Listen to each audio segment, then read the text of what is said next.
on this computer. Okay, we are recording it. Thank you for reminding.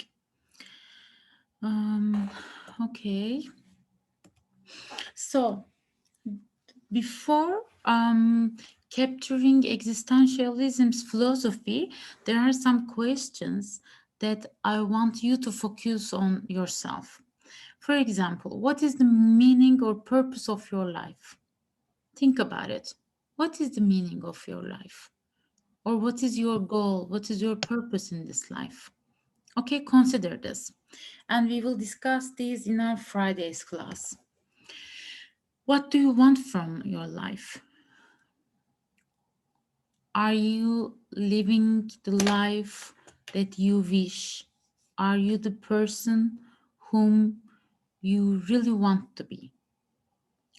And think that if you only had 30 days left, and what would your feelings be? What would you do? So this is, you can consider it like an assignment. We will talk about the answers and comments to your comments of yours to these questions in our Friday's class, okay? So let's go on with a brief introduction to existentialism. Actually, as I've mentioned before, this approach can be described as an intellectual approach to therapeutic practice, or it may be considered as a philosophy a therapist can follow. You will see that there are some suggestions of existential therapy on the human nature and general um, life of people. So they give some information, they provide some information, they suggest some philosophical understanding about this. And we utilize from existential therapy in our therapeutical interventions. And actually, this approach has been developed as a reaction to other two models. One is psychoanalysis, and the other one is behaviorism. You already know that psychoanalysis sees the individual as primarily determined by unconscious forces, irrational drives, past events, childhood experiences, right? And behaviorists, on the other hand, on the other extreme, see the individual as primarily determined by sociocultural conditioning.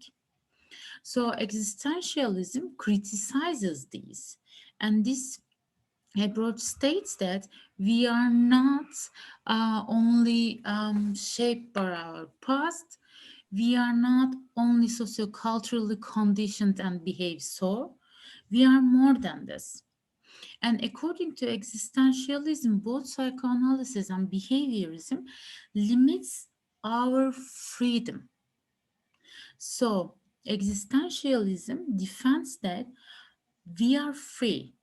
This means that being free means that we are responsible for our choices and actions, not our childhood experiences, not our irrational thought, irrational drives, not our unconscious forces, okay? Or not our socioculturally conditioned behaviors. So, existentialism basic philosophy is that we are the authors of our lives. We write our life. So, nothing else is responsible for all of these going on in our lives. So, we are more than the victim of such circumstances. Okay? This is important to understand and capture existentialism because you will see that, especially in postmodern approaches, this taking responsibility of our lives, our um, stance in life, being free and being beyond our choices, is getting more familiar. And you will see that there are some hybrid approaches which include existentialism in their new models as well. So it's important to understand this existentialism's philosophy. So since existential, yeah, Lama. Sorry, sorry to interrupt, Hojam, but So existentialism, it basically they are questioning everything about life around them, and they are not tied to a specific approach, right? Did I understand well so far? Existentialism itself is an approach, first. Okay. And but as in remember, Lama, we had talked about this with you in class. Psychoanalysis is an approach. It Yeah. provides us with methodological concepts such as free association, hypnosis, etc., or lying on a couch, or analyzing the dreams. And it provides us with a philosophy of human nature, and it focuses on changing the personality. Okay? But Okay. there are three dimensions. But existentialism just offers us a philosophical view about human nature. And yes, questioning is an important technique, but more than questioning in existentialism, we are after choosing for ourselves. Existentialism defends that, as you see in the slide here, we have the capacity for being aware about ourselves because we are free. We are not determined by our childhood experiences. We are not determined by our culture or norms. Since we are free, we have the capacity to be aware of ourselves. So we have the capacity to choose for ourselves. We have the capacity to decide for ourselves. And in any case, we choose something. In any case, we decide on something. This means that we left behind another option. So we don't know the consequences of the option we left behind. But for the one we chose, we are responsible for its consequences because we chose it. Is it clear, Lama? Yes, yes, Hajam. Thank you so Okay, much. you're welcome. So, since I'm as an individual responsible for my choices, for my decisions, I'm unique. No one else has the same decisions and choices as with me, and no one else will encounter the same responsibilities, same consequences of the situations I took the responsibility of, or of the decisions I will take the responsibility of. So, still, existentialism focus on knowing ourselves in relation to knowing and interacting with others, but they don't defend that we are shaped by these interactions. According to them, we also choose to interact with others, and each interaction will have a result, and we are responsible for these results. Okay? And they defend that the significance of our existence and the meaning of our life are never fixed ones. Instead, we recreate ourselves through our projects in our lives. This means that once you think that you have found the meaning of your life, this doesn't mean that the same meaning of your life will come with you till the end of your life, but you will recreate your life. So, in each recreation, you will maybe have a new meaning of your life. Okay? And in general, existentialism defends that we are alone in the world. And according to existentialism, we'll come to life alone and we die alone. So it's in our nature to be alone. So, in real life, you will see maybe you also suffer from loneliness, or you will see that clients come to you and say that I feel myself too alone. I feel myself so lonely. And here There is an explanation of psychoanalysis I like too much. They say that being lonely is something different from being one and only. Um, in Turkish, yalnız olmak ya da tek başına olmak, bunlar farklı terimler. And in English, again, I'm repeating the same thing, being alone and being one and only. Okay? Loneliness is inevitable according to existentialism. We come to world with it, we die with it.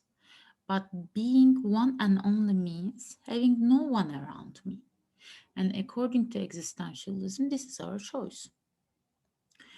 And again, in existentialism, they see anxiety as a part of human condition, and also they view death as a basic human condition.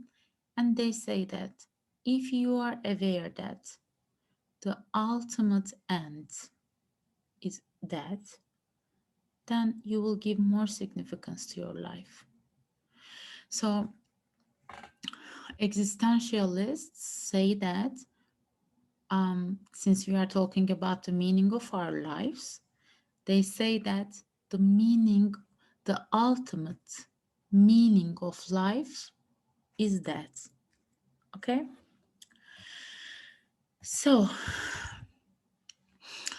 um, existentialism have some propositions about explaining human nature.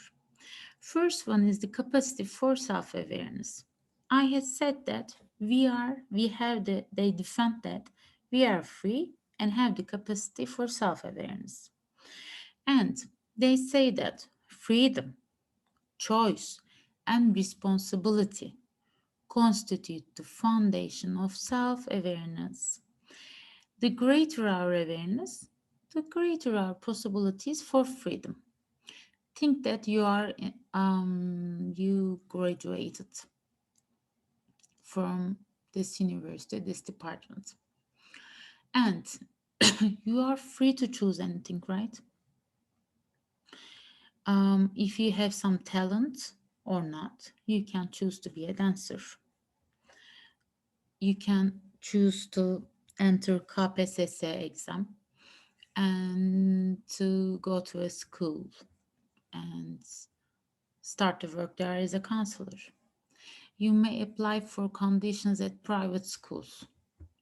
You may go and work at the company's human resources departments, etc., etc. So you are free to choose. And afterwards, you choose one. And when you choose one, you leave the others left behind. And this means that your choice will have a consequence. We don't evaluate it as negative or positive, but it will have a consequence. And its responsibility is on you. If you can consider all these freedom, choice, and responsibility dimensions together, then this will lead to increase your self-awareness. And as your awareness about yourself increases, then your possibilities for freedom will increase, okay?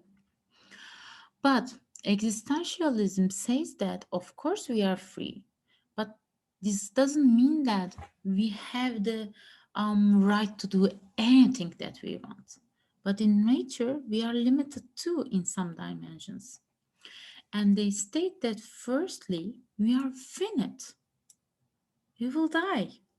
So we don't have unlimited time to do what we want in life. This is our biggest limitation. And we have the potential to take action or not to act. This is our freedom. But our limitation is not acting, right? Of course, inaction is a decision, but if I don't act in any situation, this will limit me. And they go on. They say that Meaning, since we are always and we will always talk about the meaning of life when we say existentialism, meaning is the product of discovering how we are thrown or situated in the world, and then through commitment, how we live creatively. Okay, if you discover this, maybe if you are lucky, you can find the meaning of your life too. It's difficult. And as we increase our awareness of the choices available to us, we also increase our sense of responsibility for the consequences of these choices. I already mentioned this. And these are important. We are subject to loneliness. I mentioned about this. We are subject to meaninglessness. While seeking for some meaning in life, you will see that some things in life are very meaningless. And this is hard to handle as well. And sometimes you will see that there is too much emptiness when you question, and question all the dimensions of life, how the human species came to life. You will see that at a point you will feel a very deep emptiness. And guilt is an inevitable part of life according to existentialism, because sometimes taking no action for your life, maybe sometimes not being able to find meaning in your life, will make you feel yourself guilty. And isolation. Isolation is very much related to loneliness actually, but in by nature, we are isolated being, or we can choose to be isolated from others. Okay?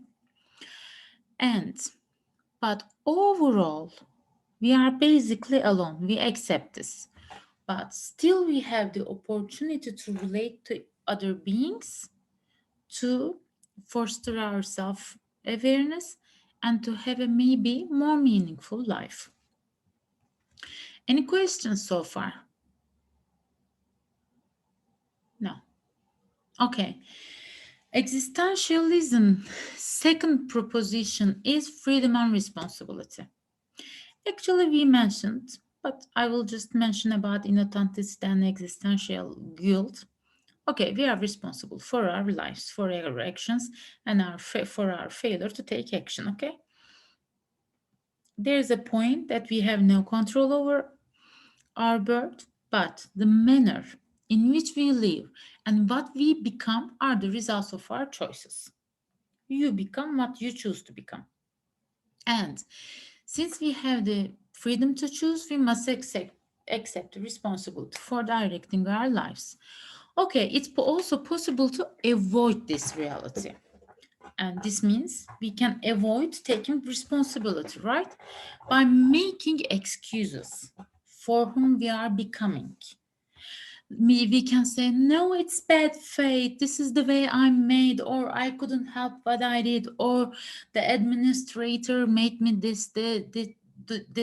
this, or the instructor made me do this, etc. You can blame others, okay, for what you have become. But since existentialism defends that you are the result of your choices, they say that this will lead to inauthenticity if you blame others, if you don't take the responsibility of your behaviors or choices, etc. So you will not be yourself anymore if you do this. Otherwise, you will not take the responsibility of your choices. And um, having chosen not to choose will lead to existential guilt. Because existentialism, as we said before, states that we have the freedom to choose. And we don't have this freedom in life in any other cases. So while being such free for choosing ourselves, having chosen not to choose will lead to existential guilt. Because as a result, of course, existentialism feeds itself from taking action. right? In each therapeutical approach, we want our clients, people to take some actions. So if you don't do this, you will mostly feel existential guilt.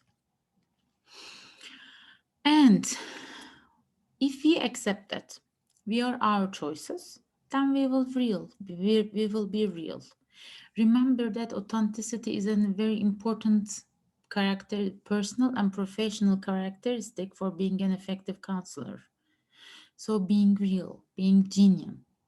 So in order to be authentic, you should be taking your responsibilities for these choices. And we are living by being true to our own evolution of what is a valuable existence for ourselves. So this requires the courage to be who we are as a result of our choices. And existentialism's third proposition, this is striving for identity and relationship to others. Okay, we preserve uniqueness and centeredness. Okay, but of course, we are interested in going out of ourselves to relate to others and nature. I don't know where that you came from and nature. Okay, so of course, we'll be alone, we'll be isolated, we will be unique and centered, but of course we will relate to others and the nature. So there should be a balance among these. So discovering ourselves, creating our identity is not an automatic process, but it needs courage. Okay, and mostly according to existentialism, people's main fear is that they will never discover that there is no core, there is no self, and that they are merely reflections of everyone's expectations of them. If you explore this in your 20s, or let's say 30s, if you feel that you haven't developed an unique identity, if you haven't been authentic, if you haven't chosen for yourself, if you are not the person whom you would like to be, then you will both feel yourself guilty and you will not be happy with your decisions, and you will be sorry that you have lived your life to meet the expectations of other people. So this is people's greatest fear. So existentialism is after people not experiencing this fear. Okay, so we challenge clients. So we ask them in what ways, how they have lost their connection with themselves, with their identity, and how and when and under which conditions they have let the others to design their lives. Now maybe you can think about your lives. Do you really try to live your life, or do you live your life to meet the expectations of other people's or your parents? Do you live your life to be loved by everyone around you? So these are main existential and very important questions to ask before being a counselor. Otherwise, you become stranger to yourself. So, since we mentioned about courage, yeah, we should have the courage to be ourselves. Um, we should take into consideration these points. Awareness of our finite nature gives us an appreciation of ultimate concerns. This means that one day we will die, so I will appreciate the results of my choices, my decisions, etc. It takes courage to discover the true ground of our being, and And also, it entails the will to move forward in spite of anxiety producing such situations such as facing our death, thinking about our death, thinking about death in general are not easy topics. And they produce anxiety because we don't know how we are gonna die, when we are gonna die, and what will happen to our body, etc. So when we think about it, of course, we will feel anxiety. So it takes courage to be aware of what we feel, how we feel about our finiteness. And also, you should be courageous enough to face fears of confronting sometimes meaningless emptiness and finiteness of your life. And sometimes you need to be really courageous to tolerate the uncertainty of life. We don't know what's going to happen after a second. So you should be really courageous to tolerate this uncertainty. Okay? And experience of loneliness is a basic issue in existentialism. And the sense of isolation comes when we recognize that we cannot depend on anyone else for our own confirmation. That is, we alone must give a sense of meaning to life, and we alone must decide how we will live. This means that since we are isolated by nature, no one else should say us how to live, what kind of a person that we are gonna be. Okay?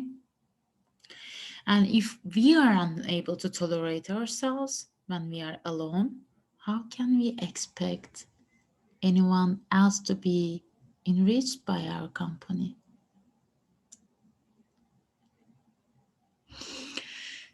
Think that you are in a close romantic relationship, but you are not able to stay alone. You always want to be with your partner, leaving no space for either of you. If this loneliness is something that you can tolerate, so I think this is a really good question to ask ourselves. How will another one be enriched by your company? Okay, think about it. And in addition to isolation, of course, we have an experience of relatedness too. We humans depend on relationships with others. In nature, we are social beings. And we, of course, we want to be significant in someone else's world. And when we are able to stand alone and tap into our own strength, our relationship with others will be based on our fulfillment, not our deprivation. So if you are well with your loneliness, then you will be well in your relationships as well, because um you will actualize yourself, okay, as Maslow states. So this will enrich your company with others. And of course, it never happens if we don't struggle with our identity. Since we have fear of dealing with our loneliness, some of us, of course, get caught in ritualistic behavior patterns that stuck us to images, identity we acquired in early childhood. Okay? And since if we get stuck in our early childhood experiences, mostly related with our parent relationships, you will see that if you don't run after yourself, your relationship with yourself will be lost, and as a result, your identity will be lost at a point. So in therapy sessions, if you are following the existential approach, we examine when and how you lost your touch with your identity.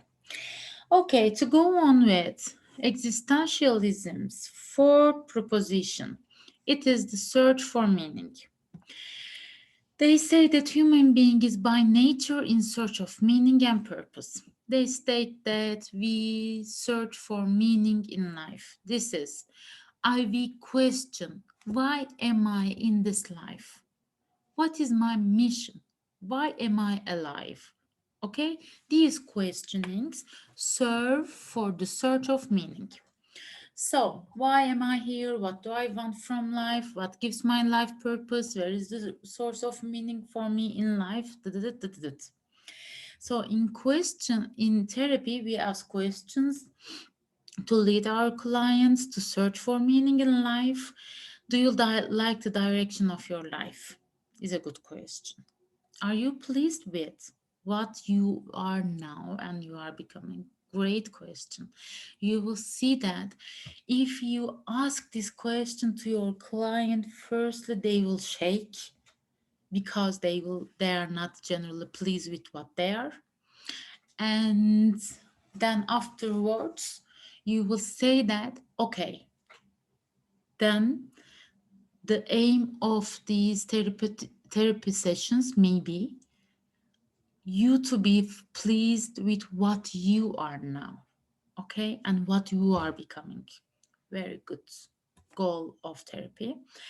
And another question, if you are confused about who you are and what you want for yourself, what are you doing to get some clarity about this? Very good questions to promote self-awareness in our clients. Okay, then how will we create new meaning in our clients, in ourselves? So, in order to answer this question, logotherapy has aroused. Sorry. So, creating meaning. This is wrongly written, I guess. Creating meaning in life is suffering too. It's not difficult so.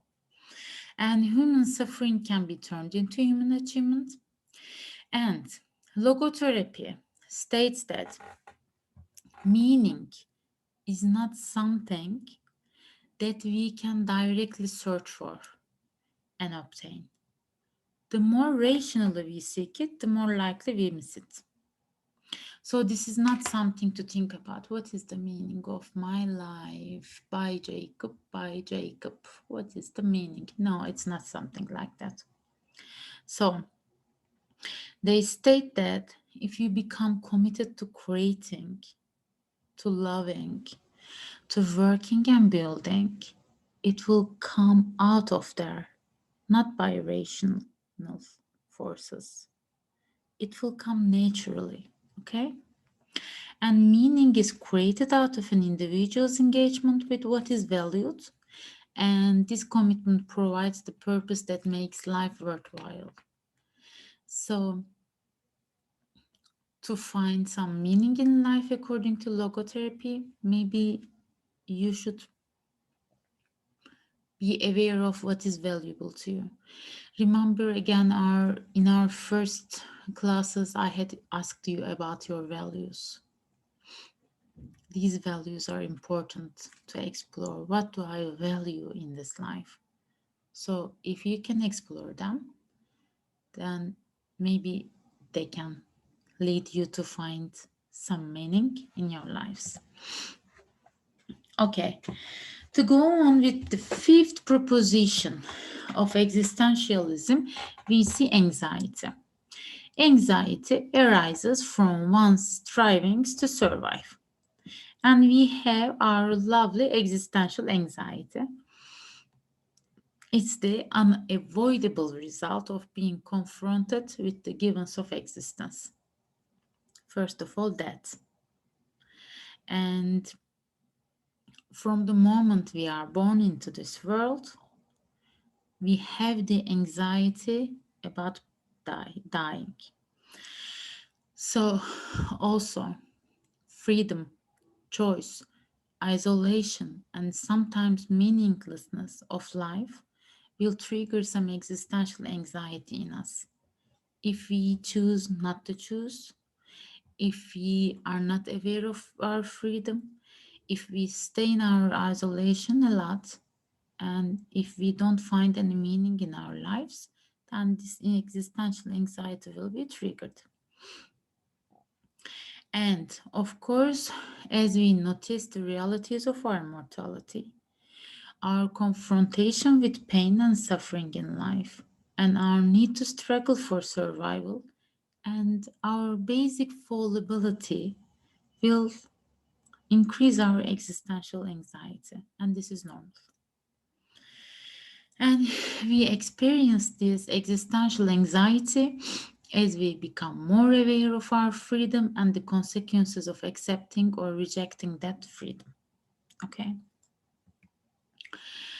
And facing existential anxiety involves viewing life as an adventure rather than hiding behind imagined securities that seem to offer protection. See the beauty of this sentence.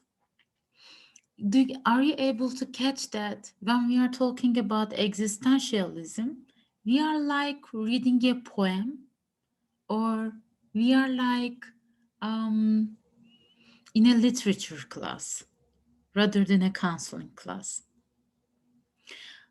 Isn't this sentence very beautiful?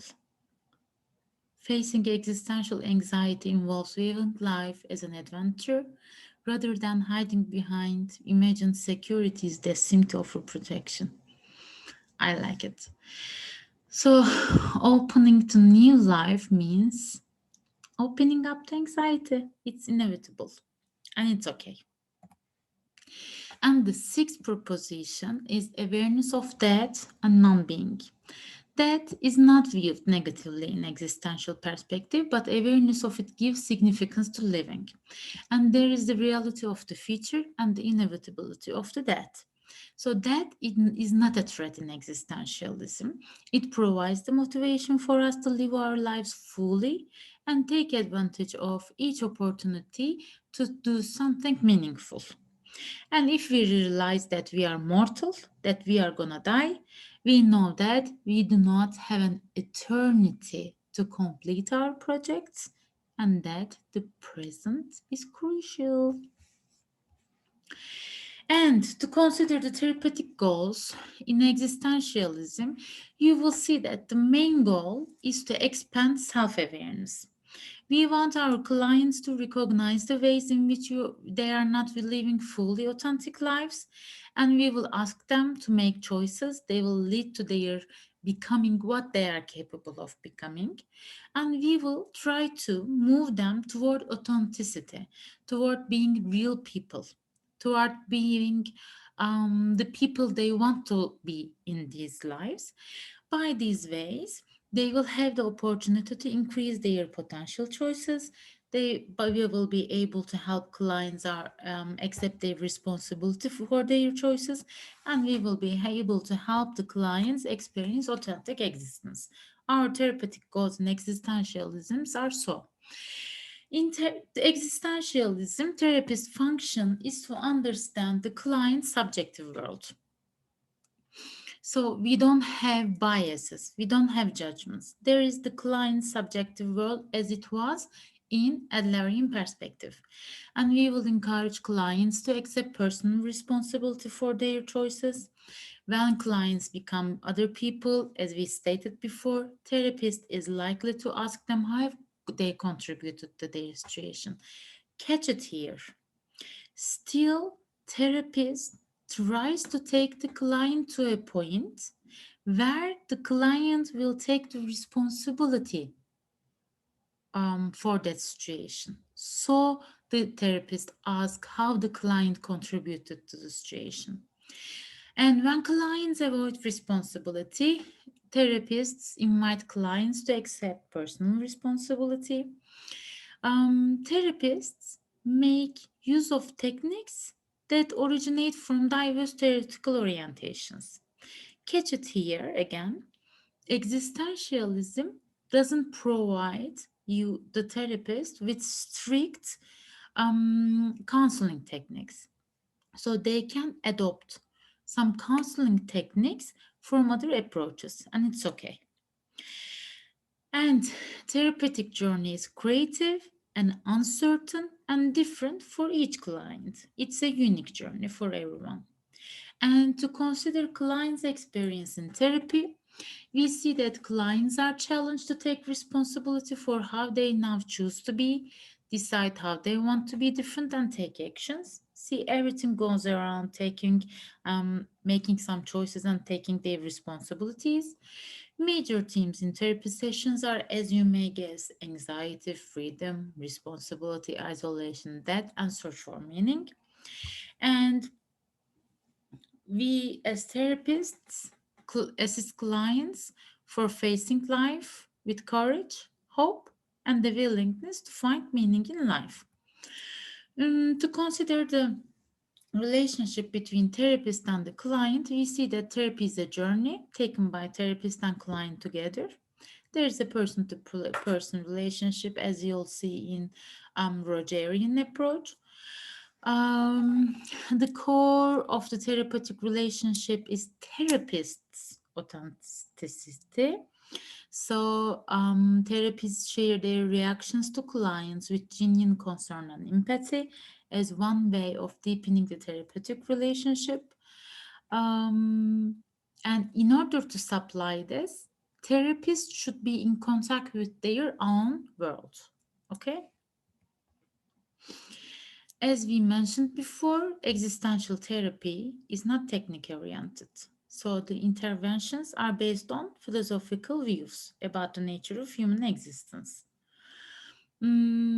They are free for drawing techniques from other orientations, other approaches, and the use of therapist self is the core of therapy. So, how will I use myself? Firstly, I will be in contact with myself if I'm working with this approach, and I will be authentic. And it would be great if I really adopt this philosophical approach and understanding, because sometimes you will see that you will find yourself in the sessions talking about the tenets of this approach with your client. So, the basic core part of the therapy is you. As you see, in general, existentialism does not have a systematic principle and practice for therapy.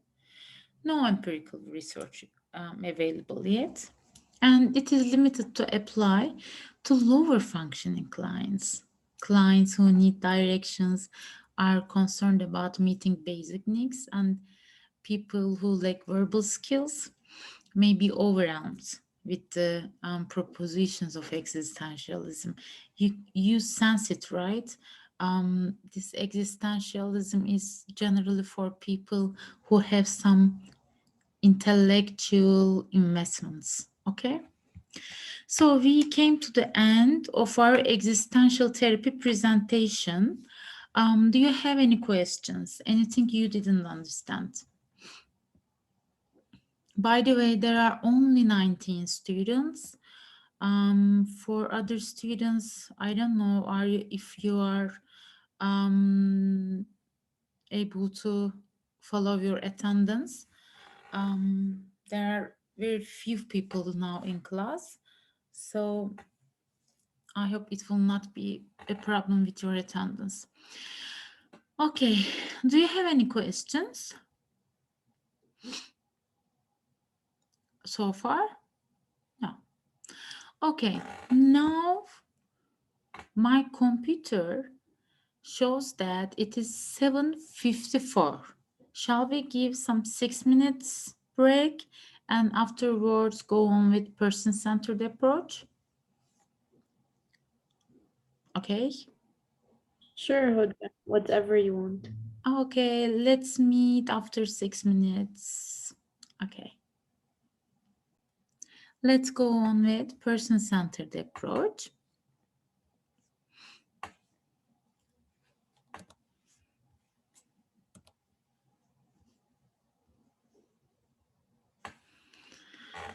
And actually, existentialism, person centered therapy, and gestalt therapy are evaluated under the experiential therapies. So you will see that they resemble too much each other. In general, person centered therapy emphasizes therapy as a journey shared by two people. Remember that in existentialism, when we consider therapy's counselor client relationship, there it was also considered as a journey shared by therapist and the client, right? So they resemble each other.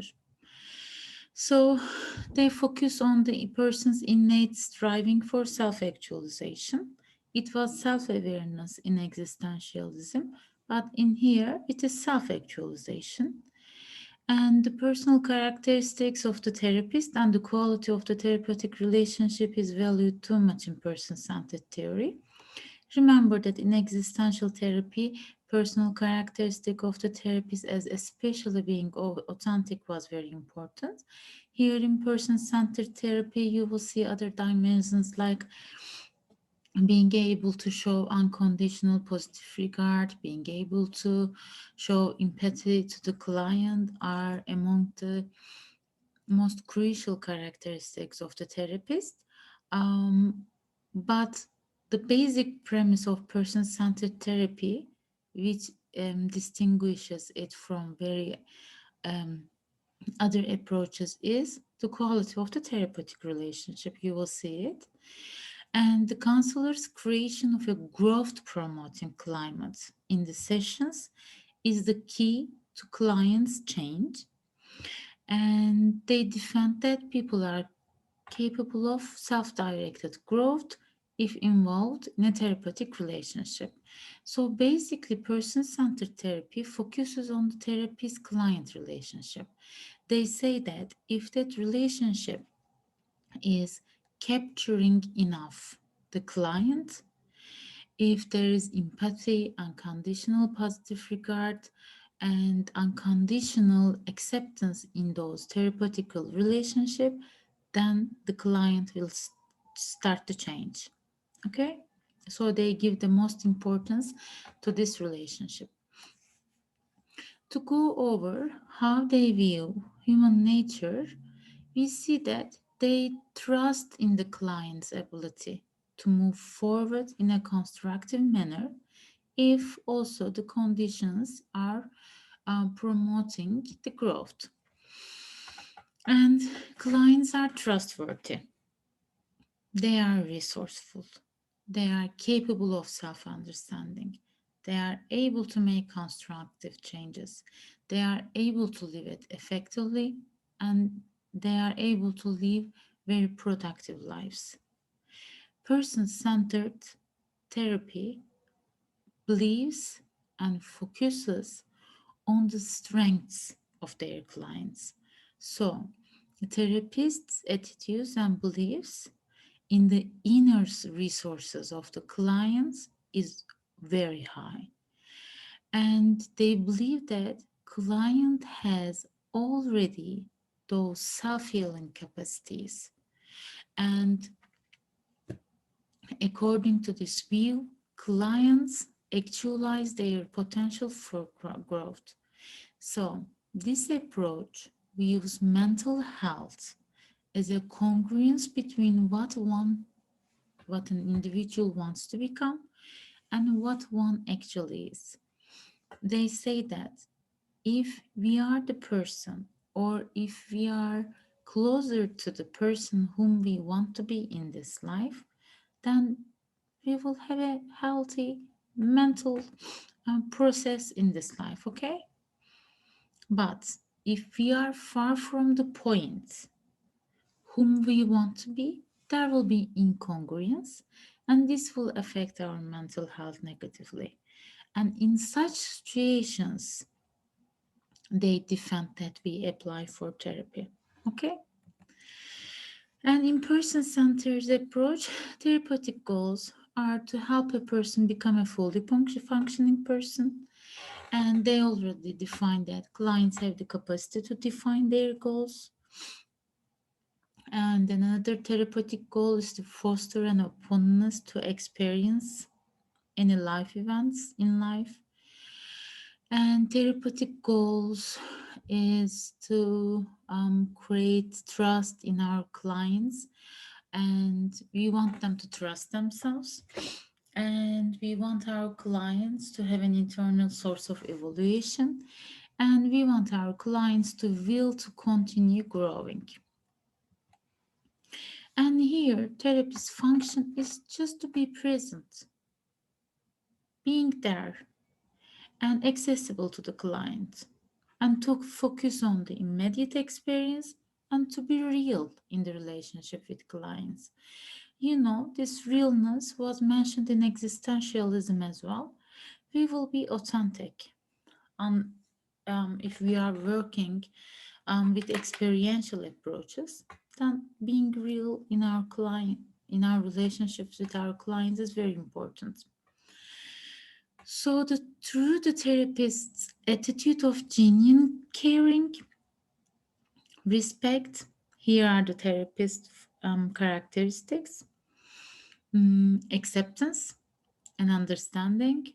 Clients become less defensive and more open to their experience, and they facilitate personal growth in themselves. Okay, and again, as I mentioned before, the quality of the therapeutic relationship is of great importance, and therapist serves as a model of a human being struggling toward greater realness.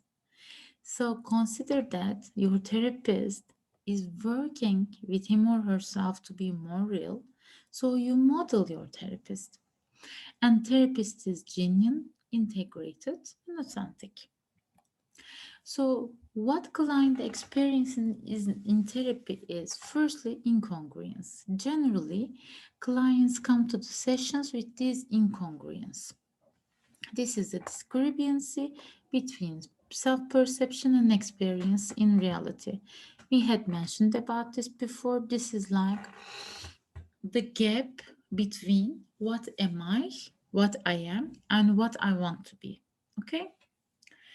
Um, in literature, you can hear about this like real self and actual self. No, um, yeah. Um, if I don't remember wrongly, real self is the mean that is now, and actual self is the one that I want to be. Okay, if there's a very big discrepancy between these selves, then there will be incongruence. And in sessions, as clients feel understood and accepted, their defensiveness will be less necessary, and they will become more open to experiences. So remember that this approach believes in self-help healing capacities of the clients. So such a strong and real therapeutic relationship will activate clients' self-healing capacities. And considering the relationship between therapist and the client, we see that there's an emphasis on the attitudes and personal characteristics of the therapist and the quality of the therapeutic relationship. We had mentioned about this. If the therapist is listening in an accepting way to their clients, as a result, clients will learn how to listen themselves acceptingly. Okay, so the effectiveness of the relationship between therapist and client will show itself in client's real life. So this is important for us. And there should be congruence between the therapist and the client. So this should be a genuine or real relationship. The therapist should be able to provide unconditional positive regard, which means acceptance and caring. Of course, we don't approve all behaviors, but we accept and care for our clients. We display accurate empathic understanding. This is an ability to deeply grasp the client's subjective world. We consider in our minds that our client is unique, and what our client experiences, feels, or thinks is unique and subjective. So, developing an empathic understanding means that we will deeply understand our client's subjective world in their own uniqueness. Okay? And according to a person centered approach, there are 6 conditions for personality change. Firstly, two persons will be in psychological contact, which means there will be an effective and empathy based relationship between the therapist and the client. Secondly, the client comes to the sessions with feelings and experiences of incongruency and anxiety. Third one is that the second person, which means the therapist, is congruent or integrated in the relationship. Since my client is feeling anxious due to the incongruence in his life and in his personality, I, as a therapist, should be congruent, real, genuine, and I should be integrated into our relationship. So the therapist experiences unconditional positive regard and real caring for the client. Therapist experiences empathy for the client's internal frame of reference and endeavors to communicate this to the client. And the communication to the client is achieved if these 6 conditions are existing. This means that the 6 necessary and sufficient conditions for personality change have been supplied. So if these are here in the session, this means that we will do our best to change our client's personality. And again, as it was in existentialism, a person centered approach is not technique oriented. Um, they state that there is a misunderstanding that this approach is simply to restate what the client just said or the technique of reflection of feelings.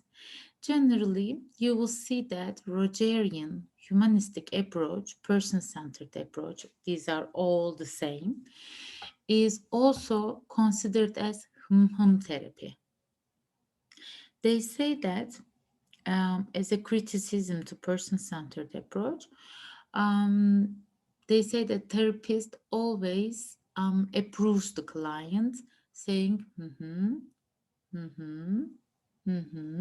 So they say therapy to this approach as well. But this is a misunderstanding that the therapist job is only to restate what client just said, or the therapist job is only to reflect feelings. Of course, they develop a strong therapeutic relationship, and when necessary they can adopt techniques from other approaches as well, but on their main focus there is the effectiveness of the relationship between therapist and the client. If the therapist is present, being completely engaged in the relationship with the client, then this is the key point to start personality change in the clients. And the best source of knowledge about the client is the individual client, because this therapeutic technique trusts in the clients a lot. So, to summarize and evaluate person centered approach, we see that besides um, we see that it has a lot of contributions to the field of counseling and therapy. They believe that the clients can take active roles for taking their responsibility about their lives. They focus on the inner and subjective experience of the clients. Remember from Adlerian therapy, its name is phenomenology. So they focus on this phenomenological approach. So this is a relationship-centered approach, and among the other therapeutical therapies, this is the one and only approach that focuses that much on the relationship between therapist and the client. They focus on therapist attitudes and being empathic, being present, and respecting clients' values is very important in this approach. So we finished up this presentation as well. Do you have any questions? Do you have anything to ask? Is there anything you didn't understand? And we will do some exercises in class about these. But if is there anything you misunderstood or you didn't understand, please don't hesitate to ask. Ajam, can I say something? Of course, Lama. Can I? Okay. So basically, both approaches are a little bit similar Uh-huh. in a way, but the person-centered approach focuses more on the feelings and helping the client like bring out their feelings. Am I right? Actually, person-centered approach um, doesn't have such a specific focus on feelings. Um, of course, we'll be empathetic towards our clients and we will reflect their feelings as they come in the sessions, but there is not a specific focus on the reflection of feelings. The most important thing in person centered approach is the therapeutic relationship between the therapist and the client. And that therapeutic relationship develops Okay. as long as the therapist is present, actively listening, as long as the therapist is congruent in him or herself, as long as the therapist attends to the client, as long as he or she um, shows unconditional positive regard, the relationship is important. Okay, we don't have a specific focus on emotion. Okay. Okay, Well, Ajam, thank you. you're welcome. Any other questions?